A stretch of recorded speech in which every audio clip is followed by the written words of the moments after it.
Hello class, this is CSE-5250, sections 2 and 60, week 3, spring 2026. I'm Giovanni Orijuela, and we are going to continue our discussion on chapter 4. So, at this point, you should have programming assignment 1 done and dusted.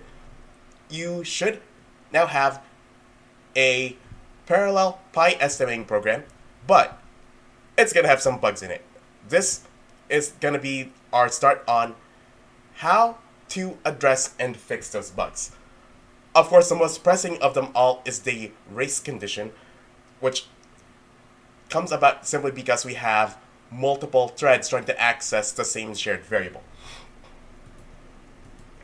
So you want to enforce mutual exclusion. Race conditions happen when multiple threads are trying to access the same shared variable. We only want one thread accessing that at a time. Otherwise, we're going to have some missing terms in our calculation, and that's why our estimate for the value of pi keeps changing every time we run the program. We don't want that. So, the simplest fix we can do is to add a flag variable. So in addition to all your global variables that you already had, add an integer called flag. In the main function, we are just going to set that to 0.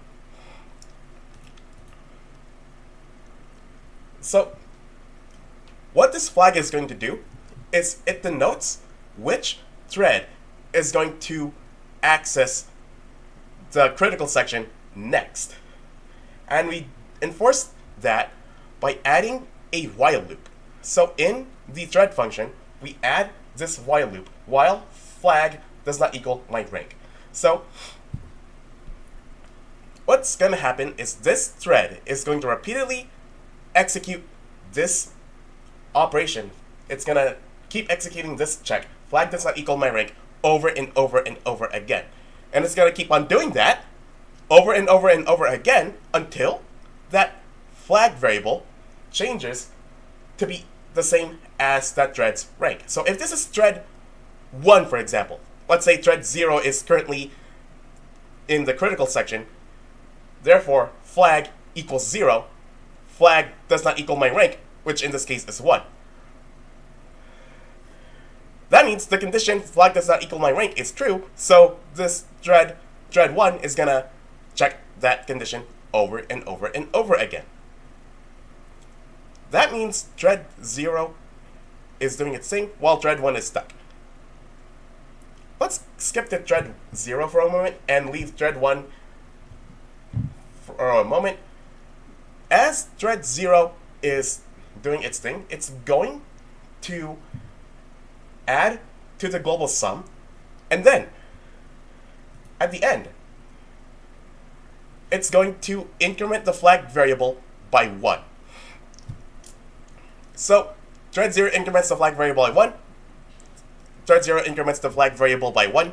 Meanwhile, thread 1, which was testing the condition flag does not equal my rank, suddenly flag equals the rank, which means this condition is no longer true. Thread 1 breaks out of the loop. Well, not really break out of the loop, I should say. It just exits this while loop. So now thread 1 is free to enter the critical section. So now thread 1 can enter the critical section, add its term to the global sum, and when it leaves, it's going to increment the flag variable again.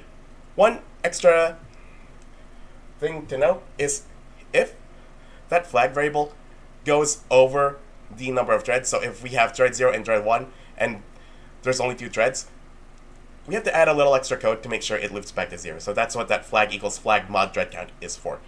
If we exceed the number of threads, we just loop it back to 0. So thread 1 has exited the critical section, it has incremented the flag variable, and now, in this case, it's thread 0's turn to run again. When you try this out, you should find that the solution for pi should now be consistent regardless of how many threads we have. So we can try this again, and again with different thread counts, but there is a problem with this program, and that is when you do try this out, you're gonna find that it's freaking slow. So this is the problem of a busy wait. The while loop that we add is known as a busy wait. Here, the CPU repeatedly tests a variable until it changes.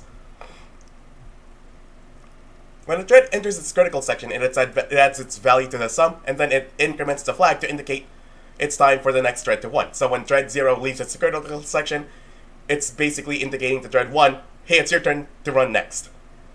If there's a thread 2 after thread 1 indicates to thread 2, it's your turn to run next. All the while, any threads that are waiting for its turn with the critical section is testing that condition, flag does not equal my rank, over and over and over again. That means every thread is doing work, but it's all unproductive work. For the duration so each waiting thread is doing a busy wait. Each thread does unproductive work for the duration that it's executing that busy wait. So this is not an issue with one thread, and with small thread counts, it might still be a non-issue, but when the more and more threads we add, the more and more unproductive work each thread is doing. At some point, you're gonna find that the slowdown becomes so intolerable that it's hard to tell whether the program is running at all. Is this program crashed? You wouldn't be able to tell. If that's the case, on Unix machines, press Ctrl-C to force the program to stop. There is another command we can add to our program execution, and that is the time command that we can use to see how much time it took for our program to run. So, in short, we should not use a busy wait. The reason why I have you try it out is to show the issues with it. There are some protocols in which a busy wait is acceptable, but in our case, it is not. We need something else, and that something else is called a mutex. As you'll see later, it's also known as a lock. A mutex, which is short for mutual exclusion, is a special variable that, together with special functions, restrict access to a critical section, so it's one thread at a time. We create a mutex using this function, pthread mutex init. We pass in the address to a mutex as the first argument, and the second argument just pass in null. Somewhere towards the end of your program, probably around the lines of code in which you deallocate memory for your thread handles, you are going to destroy your lock. You've allocated resources for this lock, and now we're done. Let's free up those resources. Let's destroy the lock. All you gotta do for this is just pass in the address of the mutex. And now we have two functions that control access to a critical section: lock and unlock. When it's time for a thread to access the critical section, before it does so, it must call lock. When it's done, it calls unlock. The full names for these functions are pthread mutex lock and pthread mutex unlock. In either case, you just pass in the mutex itself. So this is how discussions on mutexes are such that they are referred to as locks. We say a thread acquires a lock before entering the critical section. This locks out any other threads. And once that thread exits its critical section, we say that the thread releases or unlocks the lock. That signals to the other threads that the critical section is open again. Here's a little thing about thread order. So with the busy wait, every time a thread leaves the critical section, it increments that flag variable to 1. And if it goes over the thread count, it rolls back to 0. That means every time every time thread K leaves the critical section, it indicates to thread K plus 1 that it's turn to run. That means, with the busy wait, the order in which threads execute their code is cyclical, so it's thread 0, 1, 2, 3, 4. And then at some point it loops back to 0, so it's thread 0. With a mutex, it's not cyclical at all. It's non-deterministic. We don't know the order in which threads are going to run. This kind of randomness comes from the CPU scheduler. It's not guaranteed that the order in which threads execute will be the order specified by the rank. However, for our pi estimating program, this is a non-issue because addition is commutative. It does not it does not matter in the order in which we add terms. And at least we're doing a finite sum. If it were an infinite sum, that'd be really different. Sometimes in infinite sums, the order in which you add terms may also change the outcome. But we are not dealing with that here. Also, every thread will eventually acquire the lock. So with the mutex, there is no way to know in which order threads are going to execute. With the busy wait, it's cyclical, so it's always going to go around in a loop. So when it's time for you to modify your program to use a mutex, much like with the busy wait, we need a new global variable. Let's call it mutex, but the data type is pthread mutexT. That's the data type for mutex locks. Sorry, I've been congested all week, so pardon me if, yeah. In the main function, just all you gotta do is add another function, pthread mutex init, that initializes the mutex, pass in the address of the mutex as the first argument, pass in null as the second argument. Towards the end of the program, again, this would be around the same line of code as you would have for free thread handles. Yeah, so once you are done with the lock, you destroy the lock. That's all. Within the thread function, your critical section was the line of code that adds to the sum factor divided by the quantity 2 times I plus 1. Before you enter that critical section, you call lock, and when you exit the critical section, you call unlock. In both cases, you pass in the address of the mutex. So the mutex is a lock, it's also a global variable. That's why we are able to access it here. Once you have that done, compile and confirm that this program runs as intended. You should find that, well, it does run as intended, and regardless of the thread count you use, it should produce the same result every time. Okay, so the whole point of parallel programming, or at least the hope of parallel programming, is to get our programs to run faster without having to boost the clock speed to the point that our computers melt down. Is it running any faster? What we can do is use that time command to see whether we do get a speed up. If you're not getting a speed up at this point, do not be discouraged. We are gonna do a few tweaks to our program to make it run faster. So, run the program with 1 thread and say 100 million terms. Try it again with 2, 4, and 8 threads. If you don't see a speed up, don't be dismayed. Because in the next section here, we are actually going to optimize our program so it actually runs faster. So, think about it. Look in the for loop, and you notice that we have a critical section.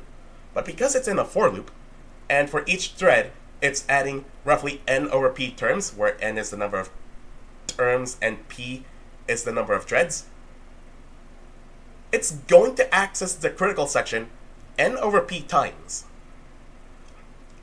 That's a lot of accesses.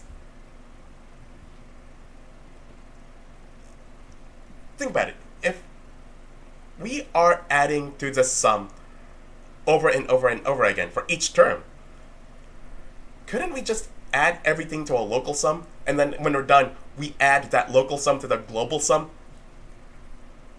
If we do that, then we would reduce the number of accesses per thread down to 1. Of course we can do that. So, of course, because we are doing not an infinite sum, but rather adding the first n terms of that sum, because addition is both commutative and associative, there's nothing stopping us from breaking up the sum into a series of smaller sums and just have each thread calculate its own local sum. Once each thread has its own local sum, we then eliminate most of the competition of accessing the global sum. There's still going to be some competition over which thread gets to go first.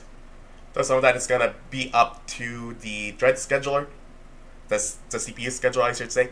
But at this point, every thread should only ever have to access the critical section once. The only modifications we have to do with the thread function is add an extra double to our code, my sum, that is a local sum. And in the for loop, instead of adding to the global sum, we add to the local sum. That also means we don't need lock before it or unlock after it. We do, however, need to add this code. This is the code that is outside the for loop, and it's incrementing the global sum by the local sum. This is a critical section, therefore we need lock and unlock. After that, try this again, and you might be able to see we're getting a speed up this time. Try this out with as many terms as you're able to get away with it. Like, at least 1 million, maybe 10 million, maybe 100 million. And you might find now that we're getting a speed up. If you try this with more and more threads, you will get a speed up. But according to Amdahl's law, you will get speedups up to a point, but even if we had infinitely many threads and an equivalent number of CPU cores on which to run them, we are gonna plateau at some point in terms of speedup. But long before that, you're gonna hit the limits of your own hardware. At some point, your program is gonna run with so many threads, and you have so few CPU cores to go around, that you're not gonna get anywhere speed up. If anything, your program might start to slow down.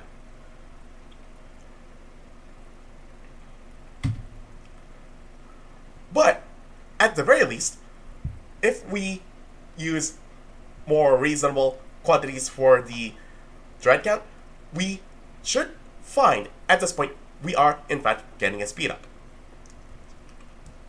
One other thing, however, early on with this program, we imposed a restriction that is the number of terms must be divisible by the number of threads. That's because we did not add any safeguards against when that is not the case.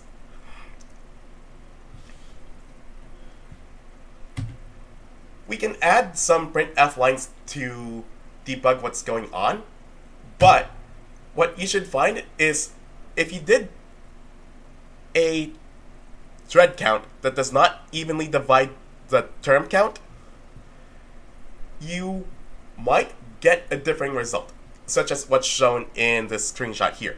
We have 100 terms and 1, 2, 3, 4, 5, well, not 5, but 6 and 7 threads. For any thread count that does not perfectly divide 100, we are getting a different result. Again, we can just add this printf line to see what's going on, and what we find is this. So in the case of 7 threads and 100 terms, for example, thread 0 is adding terms 0 to 14. Technically, that's not true. It's actually adding terms 0 and stopping right before term 14, so it's actually adding terms 0 to 13. That is 14 terms that thread 0 is adding. Every thread is adding 14 terms. 14 times 7, if we do the math real quick,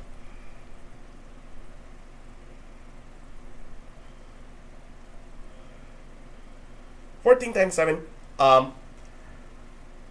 14 is 2 times 7, but we're multiplying by 7, so that is 7 times 7, that is 49, multiplied by 2. 49 is 50 minus 1, that is 100, and then minus 2. So, we find that in the case of 7 threads and 100 terms, we are not adding all 100 terms. We are actually adding 98 terms, and the last 2 terms are missing. Look at what the last thread in here is adding up. It's adding, look, thread 6 is the last thread. It's adding terms 84 to 97. The last 2 terms are terms 98 and 99 because everything starts at 0 here. Where'd they go? They're gone! That's not good! So, we can demonstrate this phenomenon if we revisit our grid of 100 terms. What happens if there's a 101st term, that is term 100? So, all 4 threads are adding terms 0 to 99 collectively, but there is a term 100. In our current implementation, term 100 would not be added and we would be missing a term. We want this program to work regardless of the thread count and regardless of the number of terms. Therefore, this is another bug we have to fix. But there are 2 solutions to this. The first solution is to just have the last thread add those extra terms. And the easiest fix for that is this. In the calculation for my last I, if this is my last I for the last thread, instead have my last I be n.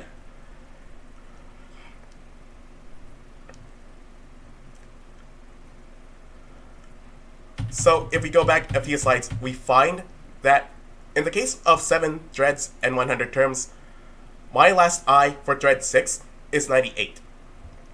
That means it's going to add terms 84 to 97, whereas terms 98 and 99 go missing. If we change thread 6's my last I to 100, it's simply going to add those 2 missing terms, 84 to 100, so it's going to add terms 84, 85, 86, all the way to 97, and then 98, and then 99. That is a simple fix as described in solution 1. The last thread adds the extra terms. And again, it's a simple fix.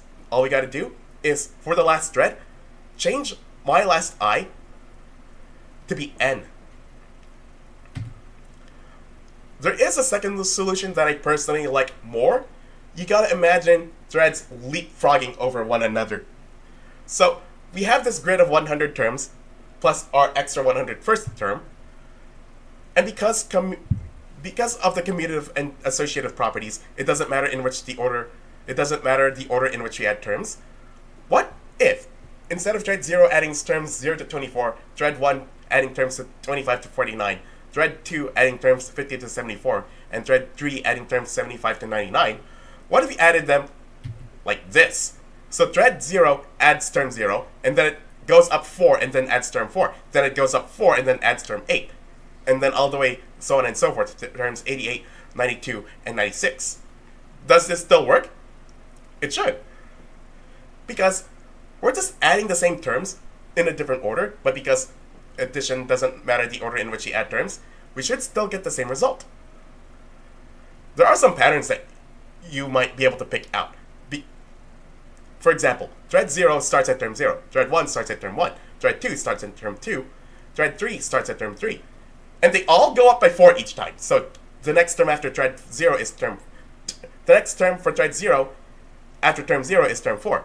For thread 1, it's term 1 and then term 5, and then thread 2, it's term 2 and then term 6, and then thread 3, it's term 3 and then term 7.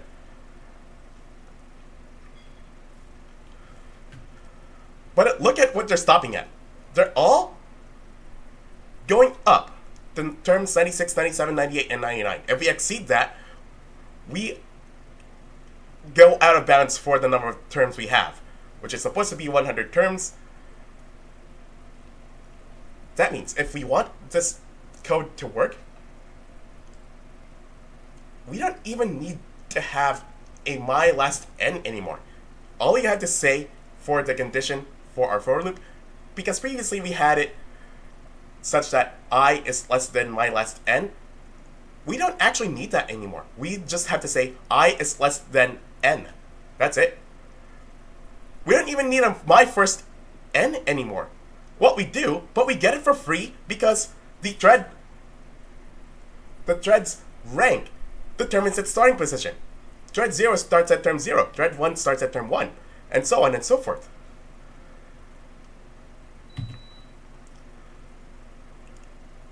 Remember how I said that term 0 is added by thread 0, and so is terms 4, 8, and so on?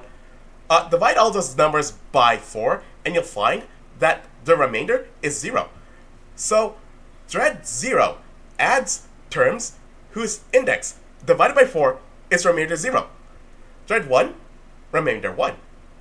Because 1 divided by 4 is a remainder of 1. Same for 5. 5 divided by 4 is 1 remainder 1.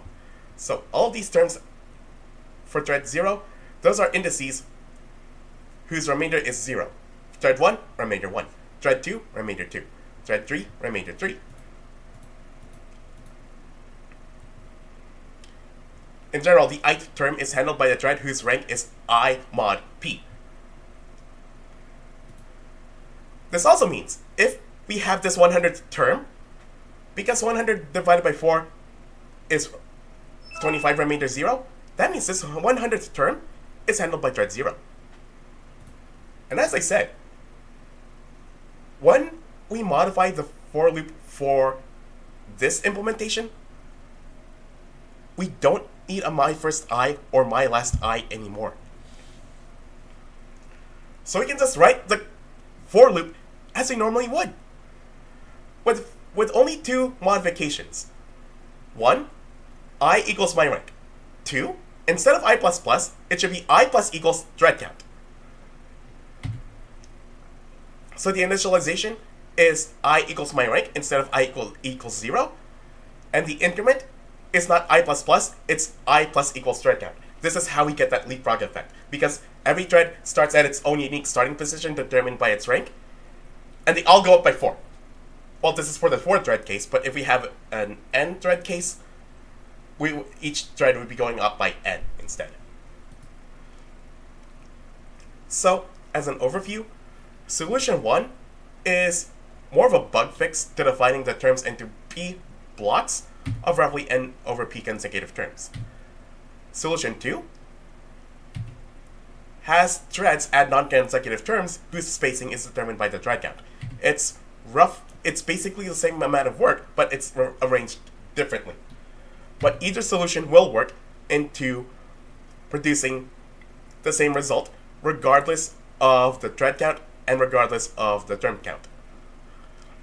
So if you have the same term count and you try it with any number of threads, you will get the same answer every single time. With one slight asterisk to that. If you're still getting a different result each time, that might just be floating point weirdness coming up. So it turns out that floating point addition is not as commutative or associative as we would like it to be. That's just a quirk with floating point itself. So if you still are getting changes, that's probably floating point. So that's it. So these modifications are going to be the topic of your next programming assignment, which I should have available, if not tonight, then maybe early Saturday. So this is going to be the subject of this is going to be what you're going to be doing for programming assignment 2, bug fixing the pi estimating program and making sure we enforce mutual exclusion and that it works for any number of terms and any number of threads. I will have a video early next week that shows you how to code this for yourself, but if you want to get a head start on programming assignment 2, well, here you go. Alright, that's going to be it. We're going to continue our discussion on p-threads, or, well, we'll see where we go from here, because I also would like to talk to you about your benchmarking projects, because week 4 is next week, and week 5 is meant to be the week in which I at least give you your first benchmarking assignment. So your benchmarking assignment, that is one of your 3 projects. You're actually going to try benchmarking benchmarking a program with different workload sizes and different thread counts to see whether you get a speed up at all. So a lot of this is actually a prelude to that. I'll probably talk more about that next week as well. But for now, this is going to be the topic of Programming Assignment 2, which should be available sometime tonight, if not tomorrow. Okay? Okay. If you have any questions, let me know. And yeah, we'll go from here. Okay. See you next week.